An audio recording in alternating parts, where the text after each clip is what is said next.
How do you want God to look at you, to treat you, to regard you?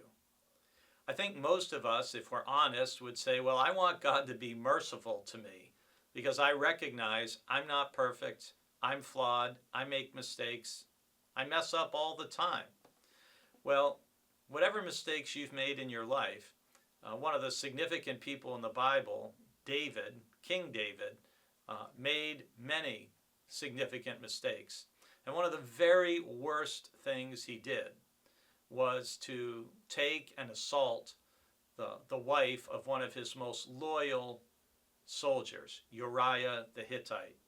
And Psalm 51, we're told, is a psalm of David when the prophet Nathan came to him after he had gone into Bathsheba, which is a euphemism for after he had taken her and had sex with her.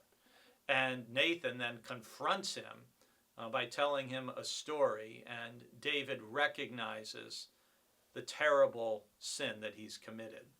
And Psalm 51 begins, "Have mercy on me, O God, according to your steadfast love, according to your abundant mercy, blot out my transgressions."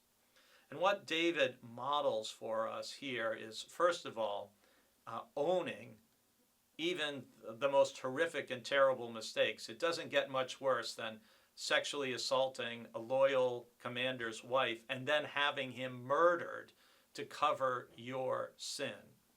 And so David knows he has no merit before God that he can say, hey, forgive me because I've been so holy and good and wonderful. He is appealing to God to remember him according to God's steadfast love, according to God's abundant mercy. And this is really a good model for us in prayer. He goes on to say in verse 2, "Wash me thoroughly from my iniquity and cleanse me from my sin, for I know my transgressions and my sin is ever before me."